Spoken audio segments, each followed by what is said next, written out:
एक चालाक आदमी था, रोजा नहीं रखता था, पाबंदी से इफ्तार खाता था, पाबंदी से सहरी खाता था। बीवी से कहता मैं रोजे से हूं फुलौरी बनाओ, बेटी से कहता था मैं रोजे से हूं पकौड़ी बनाओ।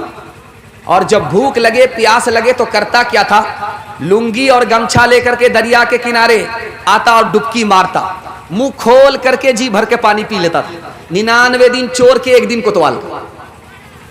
एक दिन प्लान के हिसाब से आया, भूख लगी प्यास लगी, लुंगी पहन करके गमछा उतार करके जैसे ही डुबकी मारी, मुंह खोला, टेंगड़ा मछली मुंह में घुस गई। ऊपर का कांटा ऊपर, नीचे का कांटा नीचे, मुंह बा दिया। डॉक्टर के पास जब लाया गया तो कहा किस मनहूस को लेकर के आए हो, मछली का, कच्ची मछली मुंह में और कांटा ऊपर और नीचे, बात क्या है। तब लोगों को समझ में आया घोटाला करता था, रोजा नहीं रखता था, पाबंदी से इफ्तार खाता था, ऊपर से फिट फाट था, नीचे से मकामा घाट था। एक खास बात बताने के लिए जा रहा हूं, एतकाफ के लिए 20 रमजान में आदमी नहीं मिलता। ढूंढिए पूरे मोहल्ला में कि कोई एक आदमी बैठे, एक जवान नहीं मिलेगा आपको। क्यों? मोबाइल देखने की फुर्सत है उसको, नेकी कमाने की फुर्सत नहीं है। अब किसको ढूंढा जाता है? ढूंढ करके रिटायर्ड बूढ़े को लाया जाता है, जो पूरे मोहल्ले में सबसे ज्यादा रिटायर है, उसको ला करके बैठाया जाता है कि आप तो फ्री हैं, बीड़ी पीते रहिएगा, इत्काफ में बैठे रहिएगा। अब उनको लाया जाता है, जो बूढ़ा अपना बोझ नहीं उठा पाता उसको किराए में लड़के बिठाया गया है, पूरे मोहल्ले का बोझ उठाने के लिए। मुसलमानों ने इत्काफ का तमाशा कर दिया। और हमारी तरावी कितने दिन में खत्म हो जाती है? 10 दिन में। तरावी कितने दिन में खत्म हो रही है? 15 दिन में। अल्लाह का बंदा, ये तरावी खत्म नहीं हो रही है, कुरान खत्म हो रहा। तरावी तो चांद से शुरू होती है, चांद पर खत्म होती है, ये खत्म कुरान हो रहा है। 20 रमजान से पहले छुट्टी हो गई, कोई भी नमाज पढ़ने के लिए मस्जिद में नहीं आ रहा है, बाजार में कपड़ा खरीदने के लिए जा रहा है, मस्जिद में नहीं आ रहा है। रात आई शबे कदर की 21वीं को, 23वीं को, 25वीं को, 27वीं को, 29वीं को, और ये बदनसीब अपने दामन को नेकी से भर नहीं सका, धोबी के गधे से बदतर रहा, न इधर का रहा न उधर का। एक खास बात, रमजान में तरावी के लिए कमेटी बैठती है, प्लान होता है, ऐसा हाफिज चाहिए जो रेला हाफिज हो, रेला, एक दिन में दिल्ली पहुंचा दे, राजधानी हो, शताब्दी हो, तमाम अंधों में काना राजा। एक हाफिज आ गया, उसने कहा आप लोग तरावी सुनना चाहते? कहा हाँ। कहा कितने दिन में सुनना चाहते? कहा आप कितने दिन में सुना सकते? कहा एक दिन में आप हमारे पीछे आंख बंद कीजिए, हम आपको सीधा दिल्ली पहुंचा देंगे। बोला नहीं नहीं बहुत भारी हो जाएगा, 3 दिन में खत्म कीजिए। पहला दिन आया 10 पारे हो गए, दूसरा दिन आया 20 पारे हो गए, तीसरा दिन आया तो ऐलान किया मुबारक हो तरावी खत्म। एक आदमी पीछे तरावी सुन रहा था, उसको सूरह यासीन याद था, उसने कहा पूरा कुरान पढ़ दिया, सूरह यासीन नहीं आई, जरूर घोटाला किया, यालमुन तालमुन करके दिल्ली पहुंचाया। कहा हाफिज साहब बुरा मत मानिएगा, आप लगता है घोटाला किए हैं, आपने यालमुन तालमुन करके कुरान खत्म किया है, सूरह यासीन तो नहीं आई। तो ये समझ गया मेरी चोरी पकड़ी गई, अब ये निकलने का रास्ता तलाश कर रहा है। ये कहता आपने बिल्कुल सही कहा, मैंने जानबूझ करके छोड़ दिया था। सूरह यासीन जिंदा पर नहीं पढ़ी जाती है, मुर्दा पर पढ़ी जाती है। अगर मैं खड़े खड़े पढ़ देता, आप लोग खड़े खड़े होते तो सब लोग घोलट जाते, सबका जनाजा उठ जाता, इसलिए छोड़ दिया था। मुसलमानों संभल जाओ, संभल जाने का वक्त आया, बहुत सोए हो तुम अब होश में आने का वक्त आया, बहुत सोए हो तुम अब होश में आने का वक्त आया। जला डाली थी तुमने कश्तियां उंदुलुस के साहिल पर, मुसलमान फिर तेरी तारीख दोहराने का वक्त आया। जहां से 300 जहां से 313 चले थे तुम मुसलमानों, उन्हीं माजी की राहों पर, उन्हीं माजी की राहों पर पलट जाने का वक्त आया, उन्हीं माजी की राहों पर पलट जाने का वक्त आया। खत्म तरावी में ज्यादा होंगे, सूरह तरावी में कम होंगे। हाथ उठाइए इंशाअल्लाह। ये देखिए हाथ उठाने वाले कहाँ हैं? ये ससुराल में है कि पिंडाल में? जरा इंसाफ कीजिए। ये कन्या के भी मामू है, दुल्हा के भी मामू। ध्यान से सुनिएगा, दूसरी कोताही रमजान के हवाले से आपको सुनाने के लिए जा रहा हूं। बिल्कुल आपका जलसा निकलना, आपने मेरा इतना दिल खुश कर दिया कि आपको दिल से मैं दुआ दे करके जा रहा हूं, अल्लाह आपके जवान बेटे को जायज रोजगार अता फरमाए। जवान बेटी के लिए अल्लाह गैब से मुनासिब जोड़े का इंतजाम फरमाए। ध्यान से सुनिएगा। दूसरा नमूना, रमजान के महीने में हम लोग रोजा रखते हैं, भूखा रहते हैं, प्यासा रहते हैं, और कब तक रहते हैं? जब तक सूरज डूब न जाए। और जानते हैं ऐसा क्यों करते हैं? ताकि हमको गरीब पर रहम आए कि भूखा आदमी कैसा लाचार होता है, प्यासा आदमी कितना बेबस होता है। हमने रोजा रखा, सुबह से लेकर के शाम तक भूखे रहे, प्यासे रहे, और गरीबों पर हमें रहम नहीं आया, हमारा रोजा बेअसर हो गया। और जानते हैं हम फितरा कब निकालते हैं? सीधे ईद के चांद में फितरा निकालते हैं। अगर गरीबों पर रहम आता तो आप पहले फितरा निकालते। और फितरा में आप क्या दे रहे हैं? साड़ी दे रहे हैं, लुंगी दे रहे हैं, गमछा दे रहे हैं। अगर आप गरीबों पर रहम खाते तो आपको पैसा देना था। पैसा देते, पैसा में 50 जरूरत पूरी हो जाती है। लुंगी से दवाई का मसला हल नहीं होता, गमछा से भूख और प्यास का मसला हल नहीं होता। अगर आप गरीबों पर मेहरबान होते तो जिस दिन आपने अपने बच्चों के लिए कपड़ा खरीदा था, उसी दिन आपको फितरा निकाल देना था। गरीब को आप आज रमजान पर नवाजते तो अल्लाह आपको साल भर नवाजता। गरीब पर अगर आप मेहरबान रमजान में होते तो जिंदगी भर खुदा आप पर मेहरबान होता। जानते हैं ये माल क्यों नहीं निकलता?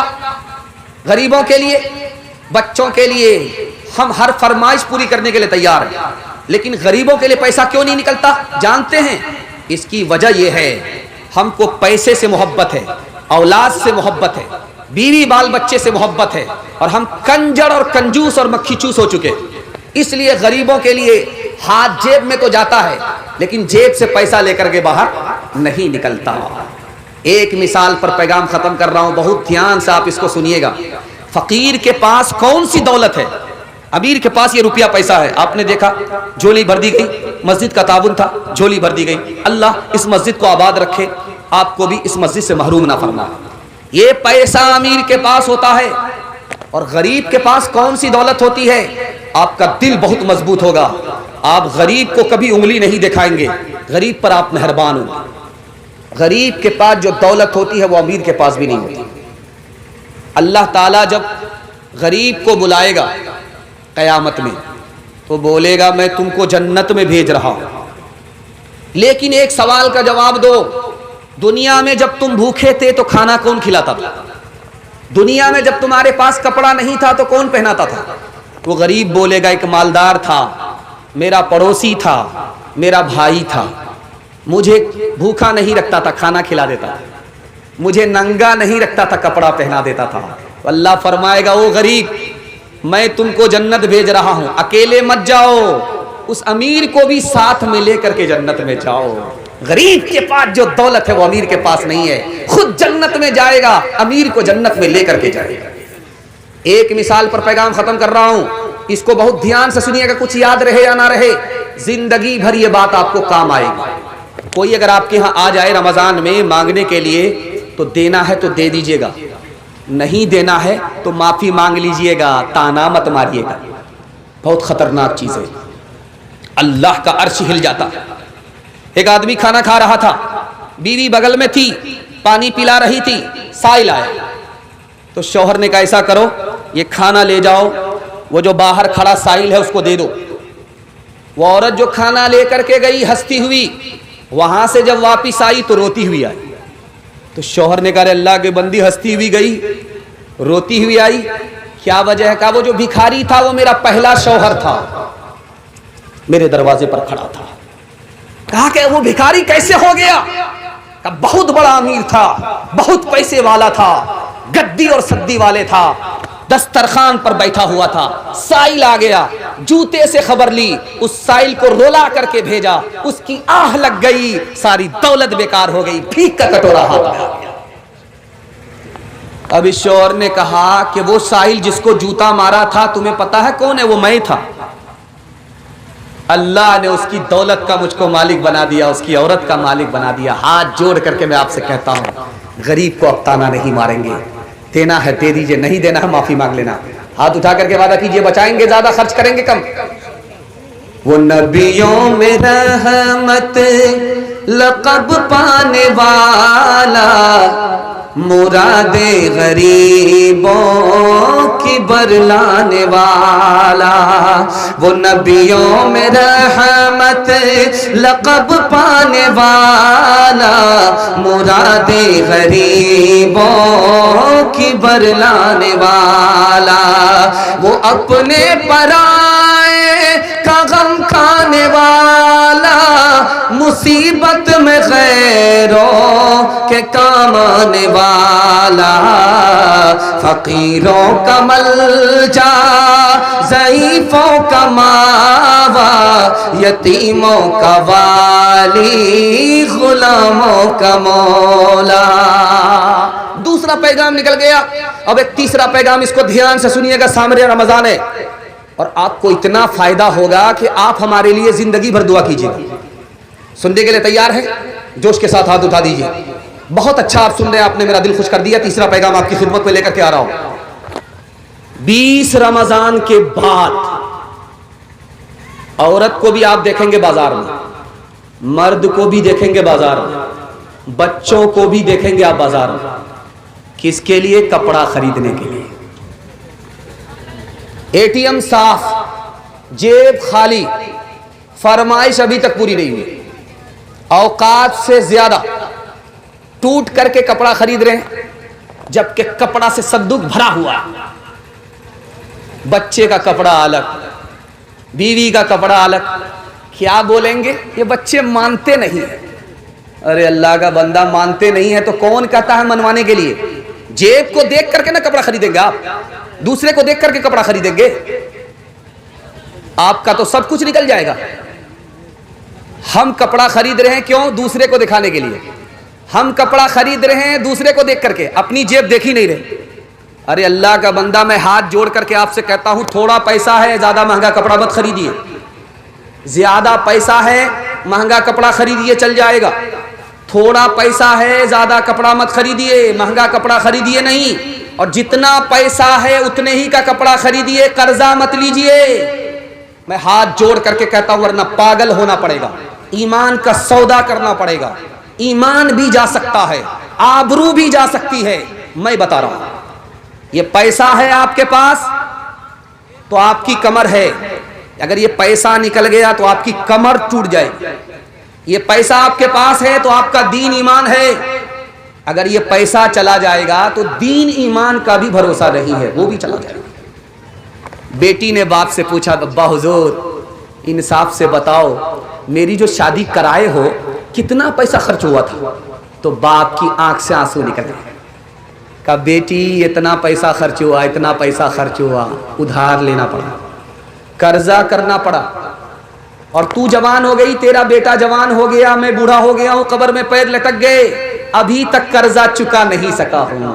हाथ जोड़ करके मैं आपसे कहता हूं, थोड़ा पैसा है थोड़ा खर्च कीजिए, ज्यादा पैसा है ज्यादा खर्च कीजिए। दूसरे को देख करके कौवा चला हंस की चाल, अपनी चाल भूल गया। गलती मत कीजिएगा, वरना पागल हो सकते हैं आप, आपका ईमान जा सकता है और रात दिन आपके घर में झगड़ा होता रहे। एक मिसाल पर पैगाम खत्म कर रहा हूं। एक साइल आया, एक आदमी से बोला 10 रुपया दे दीजिए, दे दिया। दूसरे से कहा 10 रुपया दीजिए, दे दिया। ये तीसरे आदमी जो बैठे हुए थे मुड़ी गोद करके, इससे कहा कि 1000 रुपया दीजिए। तो ये आदमी कहता है सो करके उठा भी, बहुत दूर चला गया था, इसकी ससुराल है नहीं, लेकिन ये ससुराल के ख्याल में था, बहुत दूर चला गया था। इसको मैंने जगाया तो साहिल ने इससे कहा कि हमको 500 रुपया दीजिए, इससे 10 रुपया, इससे 10 रुपया और इससे 500 रुपया। तो ये आदमी पूछता है, यार हमसे 500 रुपये क्यों मांग रहे हो? इससे तो 10 रुपया लिया है, इससे 10 रुपया लिया है, हमसे 500 रुपये क्यों मांग रहे हो? तो कहा कि तुम पानी की तरह पैसा उड़ा रहे हो, बहा रहे हो, तुमसे जो कुछ मिलेगा आज ही मिलेगा, कल नहीं मिलेगा। ये हिसाब से पैसा खर्च कर रहा है, इसलिए इससे 10 रुपया लिया, आज भी मिलेगा, जिंदगी भर मिलेगा इंशाअल्लाह। फरमाइश पूरी करेंगे, जेब को नहीं देखेंगे, हाथ उठाइए इंशाअल्लाह। ये देखिए सारी रामायण पढ़ी गई, सीता किसकी जोरू। फिर एक बार हाथ उठाइए, जितना पैसा होगा उतना ही खर्च करेंगे, थोड़ा होगा थोड़ा खर्च करेंगे, ज्यादा होगा ज्यादा खर्च करेंगे, हाथ उठाइए इंशाअल्लाह। वो अजब लोग थे जाने क्या लोग थे, वो अजब लोग थे जाने क्या लोग थे, जिंदगी छोड़ दी बंदगी के लिए, वो अजब लोग थे जाने क्या लोग थे, जिंदगी छोड़ दी बंदगी के लिए, वो अजब लोग थे, वो अजब लोग थे जाने क्या लोग थे, जिंदगी छोड़ दी बंदगी के लिए, एक हम लोग हैं जाने क्या लोग हैं, एक हम लोग हैं जाने क्या लोग हैं, बंदगी छोड़ दी जिंदगी के लिए, एक हम लोग हैं जाने क्या लोग हैं, बंदगी छोड़ दी जिंदगी के लिए। आखिरी पैगाम सुना रहा हूं रमजान के हवाले से, आप लोग सुनने के लिए मुकम्मल तैयार है तो हाथ उठाइए इंशाअल्लाह। बहुत खूबसूरत जलसा किनारे तक पहुंच रहा है, अल्लाह आपको जज़ाए खैर दे, हमारे रमजान को हमारी तरावी को अल्लाह कबूल फरमाए। रमजान से पहले बिगड़ा हुआ था, रमजान आया सुधर गया, रमजान के बाद फिर बिगड़ गया। क्या मतलब हुआ भाई, जहां था वहीं पहुंच गया। रमजान से पहले नमाज नहीं पढ़ता था, रमजान आया नमाजी बन गया, जैसे ही रमजान रुखसत हो गया मुसल्ला समेट लिया, सर की टोपी जेब में रख लिया। जानते हैं क्यों? रमजान कबूल ही नहीं हुआ। रमजान किसका कबूल होता है? जो हालत पहले थी उससे बेहतर हो जाए। नमाज पढ़ रहा था, बार बार नमाज पढ़ने की तौफीक मिले, इसका मतलब साफ है तौफीक खत्म हो गई, हालत वही है, इसका मतलब है रमजान कबूल नहीं हुआ। सच्चाई के साथ कह रहा हूं, इंशाअल्लाह हमारी नीयत रहेगी जिंदगी भर नमाज पढ़ेंगे, जिंदगी भर गुनाह नहीं करेंगे। हाथ उठाइए इंशाअल्लाह। कुरान ने कहा एक औरत थी, कुरान में है एक औरत है, वो धागा मांगती थी, इस बस्ती में धागा मांगा, उस बस्ती में गई धागा मांग ली। अब वो करती क्या थी धागा का? कांटा से कपड़ा बुनती थी। कुरान में कांटा से कपड़ा बुनती थी। जब कपड़ा तैयार हो जाता था शाम के टाइम में, तो एक धागे को खींचती थी, उखेर कर बिखेर करके रख देती थी। जहां धागा वहीं पहुंच गया, कपड़ा खत्म हो गया, सारी मेहनत सुबह से लेकर के शाम तक की बर्बाद हो। ठीक यही मुसलमान का हाल है, उस पागल औरत की तरह जो दूसरे से कपड़ा भीख मांगा, उससे कपड़ा बुन करके तैयार किया, अभी कपड़ा तैयार नहीं हुआ कि धागे खींच लिए, वो धागा ही धागा रहा, कपड़ा नहीं रहा। कुरान में एक जगह है, एक कौम है, रात में सफर किया। हमारा बेटा जाता है पंजाब, पंजाब से घर आता है तो ट्रेन में बैठता है, इधर घर में फोन करता है कि अम्मा मैं सुबह को पहुंच रहा हूं, रात में बैठ गया हूं ट्रेन में। तो माँ इंतजार करती है, सोती नहीं है, बाप इंतजार करते हैं, सोते नहीं है, बीमार माँ बीमारी भूल जाती है, बूढ़ा बाप बुढ़ापे को भूल जाता, दरवाजे पर खड़ा है बेटे के इंतजार में, बेटा पहुंच गया, लेकिन रात में चला बेटा, घर में पहुंचा ही नहीं। अब माँ भी परेशान कि बेटा है तो कहां। रात भर सफर किया, फिर वहीं पंजाब, रात भर सफर किया बिहार के लिए, फिर पंजाब, रात भर सफर किया, फिर वहीं। क्यों? अल्लाह का नाफरमान था। उसने कहा मैं घर पहुंचूंगा, माँ को बता दिया हूं, अल्लाह ने कहा तुम्हें पहुंचने नहीं दूंगा, ये जमीन मेरी है, कदम तुम्हारा है, हम जमीन को लपेट देंगे, तुम जहां से चले थे वहीं पहुंचा देंगे। ठीक यही मुसलमानों का हाल है। रमजान से पहले सुधर गए, टोपी सर पर रख लिया, रमजान गया सब कुछ रुखसत हो गया। तीसरी बात बताने के लिए जा रहा, बहुत ध्यान से सुनिएगा। इसी कुरान में है कि दीवार को चाटता है याजूज माजूज, किससे? जबान से। वो दीवार पतली होती रहती है, पतली होती रहती है, पतली होती रहती है, अब टूटने वाली होती है तो क्या कहता? कल कर लेंगे, आज छोड़ दो कल कर लेंगे, इंशाअल्लाह नहीं बोला, वो दीवार फिर मोटी हो जाती है। यही हाल मुसलमान का है। रमजान में सुधर गया, रमजान जाने के बाद फिर बिगड़ गया, जैसा था वैसा ही हो गया। फैसला आपके हाथ में है, बताइए इंसाफ से कि रमजान कबूल हुआ कि नहीं। एक मिसाल पर पैगाम खत्म कर रहा हूं, सुनने के लिए तैयार है? रमजान से पहले नमाज पढ़ेंगे, जिंदगी भर नमाज पढ़ेंगे, हाथ उठाइए इंशाअल्लाह। आज आजान सुनेंगे, कल नमाज पढ़ेंगे, हाथ उठाइए इंशाअल्लाह। हाँ, यहां आकर के फंसे, ध्यान से सुनिएगा। बाप बेटा बैल के ऊपर तिजारत करता था, इस बस्ती से उस बस्ती माल बेच करके आता था, 12 साल हो गए। तो बाप ने बेटा से कहा, रे बेटा हिसाब तो करो, कमाए कि नहीं गंवाए, नफा कितना हुआ, नुकसान कितना। तो बेटा ने गिनती किया, हिसाब लगा, कब्बा हुजूर 12 साल पहले जहां थे वहीं हैं, सूद का पैसा लेकर के कारोबार किया था, नफा नहीं हुआ है, खसारा ही खसारा है। इसलिए दिल में इरादा कर लीजिए कि रमजान में अपनी हालत बदलेंगे तो जिंदगी भर हमारी हालत नहीं बदलेगी, वही हालत रहेगी। इंशाअल्लाह जिंदगी भर नमाजी बनेंगे, जिंदगी भर के लिए रोजेदार होंगे, हाथ उठाइए इंशाअल्लाह। मुसलमानों मुसलमानों संभल जाओ, मुसीबत आने वाली है, तेरी बर्बादियों के मशवरे हैं आसमानों में, न समझोगे तो मिट जाओगे दोस्ता वालों, तुम्हारी दास्ता तक भी न होगी दास्तानों में, तुम्हारी दास्ता तक भी न होगी दास्तानों में। आखिरी पैगाम रमजान के हवाले से आप लोग सुनने के लिए तैयार हैं? जोश के साथ हाथ उठाइए। आप लोग थक गए हैं मैं जानता हूं, लेकिन आपका हौसला अभी तक जवान है। दिल से दुआ निकलती है अल्लाह आपकी हर बीमारी को दूर फरमाए। ध्यान से सुनिएगा, रमजान जब आएगा तो खूब बरकत होती है, खाना भी बेहिसाब रहता है, बच जाता है, खत्म नहीं होता। अब देखेंगे पैसा कहां से आ जाता है, आदमी सोच नहीं सकता। इंतजाम कहां से हो जाता है, आदमी सोच नहीं सकता। ये राज आपको बता रहा हूं कहां से आता है। रमजान से पहले वो नेमत हमको खाना नसीब नहीं और उसको बार बार हम लोग खाते हैं। वो पहनना नसीब नहीं, वो पहनने को मिल जाता है।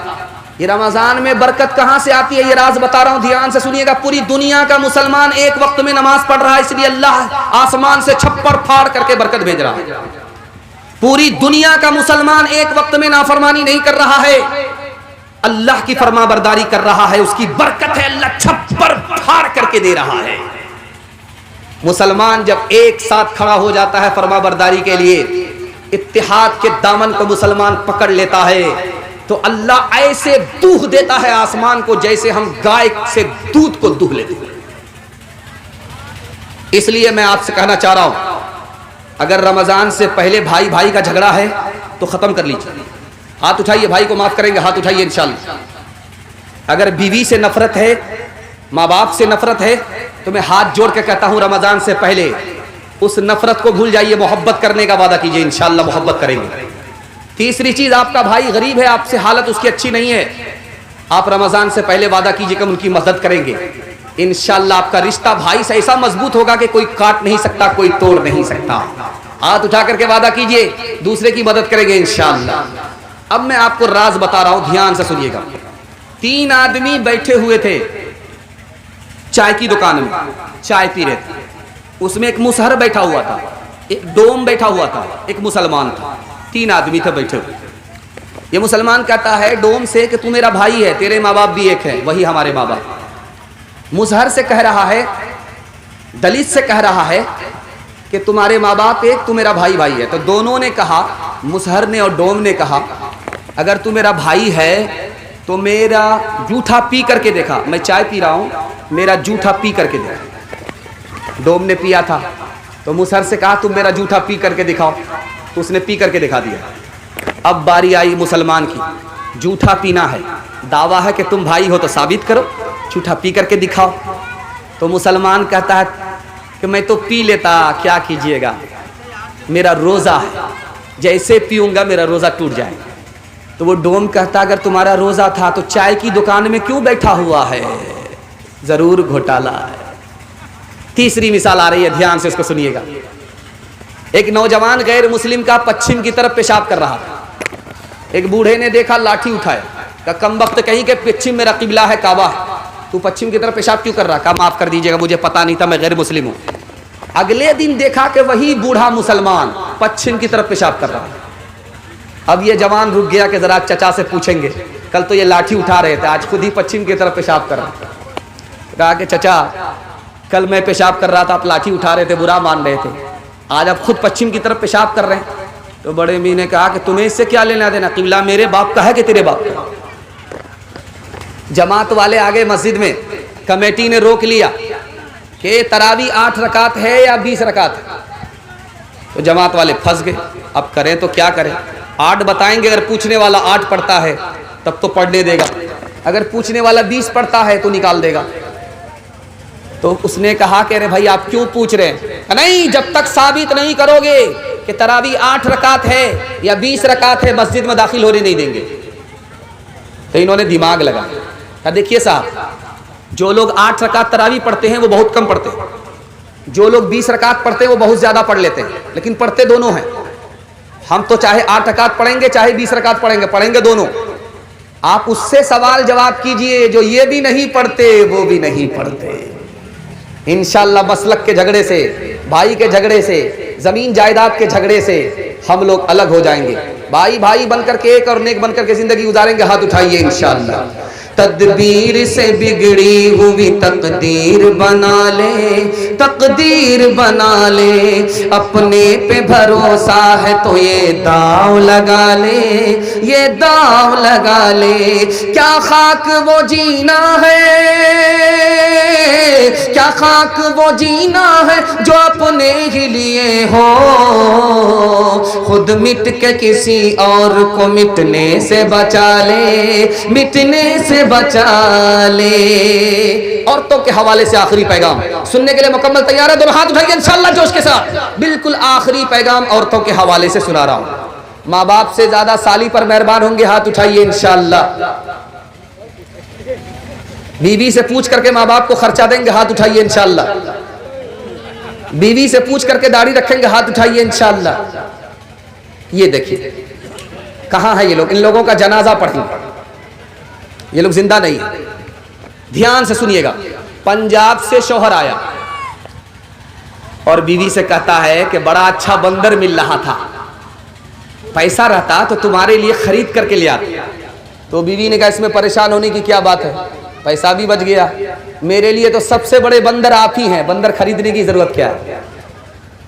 बीवी ने शौहर से पूछा, जब मेहमान आते हैं तो मीठी मीठी बात करते हैं आप, जब मेहमान चला जाता है तो आप लाठी से बात करते हैं। तो शौहर ने कहा जैसी तू है वैसा मैं। जब तू बाजार जाती है तो बन ठन करके जाती है, बनारसी साड़ी पहन करके जाती है, और जब घर में रहती है तो अटीचर फटीचर रहती है, जैसी तू है वैसा मैं। एक औरत आई झाड़ फूक करने वाले का, ये उल्टा चरखा चलाने वाला भी नाजिम है, झाड़ फूक करने वाले के पास आई और कहा कि मेरा शौहर मुझको बात बात पर मारता, कोई ऐसी तरकीब कर दीजिए तो वो कभी हाथ ही न उठाए। ऐसी तरकीब कर दूंगा, पर मुंह मांगा सिर्फ वो पैसा दे दो, ऐसी तरकीब कर दूंगा कि कभी हाथ नहीं उठाई। एक बोतल में पानी पर दम किया और कहा जब झगड़ा होने लगे तो मुंह में 2-4 घूंट लेकर के बैठ जाना, कुछ बोलना नहीं। अब क्या था, जिंदगी भर का झगड़ा 1 मिनट में खत्म हो गया। चूंकि झाड़ फूक करने वाले को पता था कि औरत की जबान चलती है, मर्द का हाथ चलता है। अगर मर्द हाथ को काबू में रखे, औरत जबान को काबू में रखे तो टूटा फूटा घर जन्नत बन जाता है। ध्यान से इसको सुनिएगा। दामाद बहुत चालू होता है, जब उसको पता चलता है कि घर में खाना अच्छा नहीं है तो सीधे ससुराल भागता है मुर्गा खाने के लिए। सास ने समझ लिया, एक दिन मुर्गा खिलाएंगे, हर दिन आएगा, एक ही दिन ऐसा सबक सिखाएंगे कभी नहीं आएगा। जैसे ही ससुराल पहुंचा, सास ने खिचड़ी बना करके दे दी। अल्लाह, दामाद ने ससुराल में जब खिचड़ी को देखा तो तलवे का खून दिमाग पर आ गया। कहा कि अम्मा ये मेहमान खाना है कि जेल खाना है, मैं दामाद हूँ कि कैदी हूँ। अब बेटा खिचड़ी को बुरा भला मत कहो, अमीर भी खा लेते, गरीब भी खा लेते, किसी का पेट खराब नहीं होता। समझ में आ गया? बुढ़िया बहुत चालू है, मुर्गा बचाने की प्लानिंग है। तो दामाद ने कहा कि अम्मा रूखा सूखा कैसे खाया जाएगा, ये रूखी सूखी खिचड़ी कैसे खाई जाएगी, घी तो दे देते। बुढ़िया एक नंबर की कंजर थी, कंजूस थी, मक्खी चूस थी। खोटी में छुपा करके घी को रखा था। एक शायर शेर पढ़ रहा था तो सारे लोग आकर के 10 रुपया ही देते थे, इससे ज्यादा नहीं देते। तो शायर ने खिसिया करके कहा कि आप लोग से बड़ा कंजर मैंने कहीं नहीं देखा। ये कोई भी 10 के नोट से ऊपर कोई नोट देता ही नहीं है। एक बूढ़ा खड़ा हुआ 100 का नोट लेकर के ला करके दे दिया। कहा हाजी साहब आपने आबरू रख लिया। हम तो समझ रहे थे कि सारे बखील हैं, लेकिन माशाअल्लाह आप सखियों के सखी हैं। हाजी साहब फिर भी खड़े हैं, शायर शेर पढ़ रहा है। अब शायर ने पूछा कि चचा जान आप तो बैठ जाइए। कहा कि बैठेंगे कैसे, वो 90 रुपया वापिस लेने के लिए खड़े हैं। तो वो बुढ़िया जो कोठी में घी को छुपा करके रखा था वहां से निकाला, खिसिया करके जो ढक्कन खोला सारा घी गिर गया। अब बुढ़िया को बड़ा सोग हुआ कि कौन सी गलती किया, सारा घी तो दामादी खा लेगा, दिमाग लगाया। अब बेटा अकेले खाओगे बरकत नहीं होगी, साथ में मुझको शामिल कर लो, बरकत ही बरकत होगी। अल्लाह, ये बुढ़िया अजीब नहीं अजूबा। तो दामाद ने लाज लिहाज में कहा कि इसमें क्या बात है, आप तो मेरी माँ की तरह हो, साथ में खा लो। बुढ़िया ने देखा कि प्लेट में घी दामाद की तरफ ज्यादा, अपनी तरफ घी नहीं है, तो दिमाग लगाया उधर से इधर टानना। तो बुढ़िया ने कहा बेटा मैं तुमसे नाराज हूँ, फला महीना मेरी बेटी को तुमने ये तकलीफ दिया है, ये दुख दिया है, ये तकलीफ दिया है, ये दुख दिया। दामाद सोचने लगा कि अल्लाह अकबर, ये बुढ़िया है, ये तो जबरदस्त है, ये तो सारा घी इधर टान लिया। तो दामाद ने कहा अम्मा कौवे से ज्यादा कौवे का बच्चा चालाक होता, अगर मैंने वो दुख दिया है तो ये सुख भी दिया है, ये सुख भी दिया है, ये सुख भी दिया, दुख सुख को मिलाना पड़ता है तब जिंदगी का। जब आप देखेंगे रुखसती का मौका होता है तो सारे लोग रोते। जवान बेटी 18 साल की पोस पाल करके भेजा जाता है ससुराल, तो नानी दादी सब रोती है, यहाँ तक के मगर के मच के आंसू बाराती भी बहाने लगते हैं। मगर उस मातम के माहौल में एक आदमी हंस रहा था। छोटा बच्चा देख करके अब्बा से कहता अब्बा हुजूर सब लोग तो रो रहे, ये समझ में आ रहा, मगर एक आदमी हंस रहा है। बेटा कौन हंस रहा? का दूल्हा बाबू हंस रहे, रुमाल के नीचे मुंह रख करके दूल्हा बाबू हंस रहे। अल्लाह अल्लाह अल्लाह तौबा इस्तिगफार, ये आदमी हंस रहा है, दूल्हा हंस रहा है। क्या बेटा घबराने की कोई बात नहीं है, तो मातम का वक्त है, ये तो रुखसती का वक्त है, मातम है, मुसीबत, हम लोग रो रहे हैं, जिंदगी भर इसी बदनसीब को रोना है, इसलिए आज हंस रहा है। आखिरी मिसाल पर पैगाम खत्म कर रहा हूं, बड़ा ध्यान से सुनिएगा इसको। पहली बार जब बेटी ससुराल से मैके आती है तो मोहल्ले की सारी औरत घेर लेती है, सवाल जवाब होता है, बेटी ससुराल गई थी, शौहर कैसा था? तो लड़की कहती है माशाअल्लाह। उसके बाद कहती है ससुर कैसे थे? तो लड़की कहती है सुभान अल्लाह। ससुराल कैसी थी? तो अल्हम्दुलिल्लाह। अब किसी औरत ने पूछा कि बेटी सबको छोड़ो, सास कैसी थी तुम्हारी? तो लड़की कहती इन्ना लिल्लाह अस्तगफिरुल्लाह ला हौला वला कुव्वता इल्ला बिल्लाह, जल्ले तू जलाल तू इस बला को टाल। अब माँ समझ गई मेरी बेटी को सब पसंद है, सास पसंद नहीं है। तो माँ ने कहा बेटी तेरे जवाब से मुझे अंदाजा हो गया कि सास पसंद नहीं, लेकिन बेटी मेरे सवाल का जवाब दो, पहली बार जब मैके से ससुराल गई थी तो कौन लेकर के गई? कहा सास आई थी, 100 लड़की में मुझको देखा सुना था, पसंद किया था, और बहू बना करके मैके से ससुराल ले गई। कहा बेटी ये सास का एहसान है, इतने अच्छे शौहर मिल गए, ये सास का एहसान है, इतनी अच्छी ससुराल मिल गई, ये सास का एहसान है कि इतने अच्छे ससुर मिल गए। बेटी सास मुसीबत और बला नहीं होती, कभी माँ होती है, कभी माँ के बराबर होती है। इंशाअल्लाह बेटी की तरफदारी में दामाद जेल जाएगा, हाथ उठाइए इंशाअल्लाह। ये देखिए आखिर तक ये लोग बेदार नहीं हुए। अच्छा इंशाअल्लाह अगले साल इनको बेदार करेंगे इंशाअल्लाह। किरदार बद पे खुद ही ये गुस्से में आएगी, शौहर दिखाए डंडा तो ये झाड़ू दिखाएगी। किरदार बद पे खुद ही ये गुस्से में आएगी, शौहर दिखाए डंडा तो ये झाड़ू दिखाएगी। कासिर इसीलिए तो कोई बरकत नहीं रही, भी फातिमा सी अब कोई औरत नहीं रही। गीबत में सबसे आगे ये औरत की जात है, चुगली तो इनके सामने बस दाल भात है। गीबत में सबसे आगे ये औरत की जात है, चुगली तो इनके सामने बस दाल भात है। सीने में इनके दीन की अजमत नहीं रही, भी फातिमा सी अब कोई औरत नहीं रही। मेरे हिस्से का जलसा मुकम्मल हो गया और बहुत बड़े चतुर्वेदी आपके सामने आ रहे हैं। आप इनका नया मुताला जब सुनेंगे तो खुद को आप काबू में नहीं रखेंगे और बोलेंगे यार इन दोनों को याजूज माजूज को पहले क्यों बुला दिया गया, इनको पहले बुलाना था। और अब्दुल बारी साहब ज़ख्मी बहुत मशहूर शायर, और मैंने इनकी निगरानी में तकरीर करना सीखा है।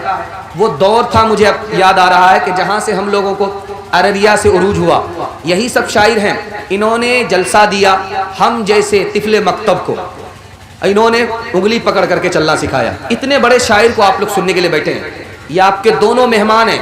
जब तक आप दोनों को सुनेंगे नहीं, मेज़बानी का हक अदा नहीं होगा। हमसे कबूलियत की घड़ी में अल्लाह को हाजिर नाजिर रख करके वादा कीजिए, इन दोनों को जब तक सुन नहीं लेंगे, जलसा दुआ पर जब तक मुकम्मल नहीं होगा, हम लोग नहीं जाएंगे। हाथ उठाइए इंशाअल्लाह।